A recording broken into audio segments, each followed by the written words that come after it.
పరిస్థితుల్లో నేను లేను, ఎవరు కూడా లేవు.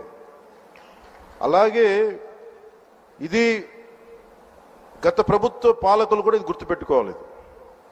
మీరు కనుక ఇలా అలాగే ప్రత్యేకించి రోడ్ల మీదకి వచ్చి బ్యానర్లు పట్టుకొని గొంతుకులు కూసేస్తాం, సినిమాలు చెప్పడానికి చాలా బాగుంటాయి ఇవి. నేను సినిమాల నుంచి వచ్చిన వాడిని, సినిమాలు చెప్పడానికి చాలా బాగుంటాయి. నిజ జీవితంలో నమ్మి మోసపోకండి. కాలు మక్కిలు ఎరకొట్టు కింద కూర్చోబెడతాం. జాగ్రత్త, పిచ్చి వేషాలు వేయకండి ఎవరు కూడా. ఇవి సరదాగా ఉండే విషయాలు కాదు ఇవి. శాంతి భద్రతలను ఏమాత్రం క్షీణిస్తే చిన్నపాటిది కూడా సహించం. మీకు బలంగా తెలియజేస్తాను ప్రజలందరికీ కూడా. పిచ్చి పిచ్చి మాటలు మాట్లాడకండి ఎవరు. సరదాగా లేం మేము ఇక్కడ. చాలా దెబ్బలు తిని వచ్చాం ఇక్కడ దాకా, చాలా దెబ్బలు తిని వచ్చాం. 5 స్టార్ హోటల్స్లో ఉన్నా కానీ రక్షణ లేని పరిస్థితిలో ఉండేది.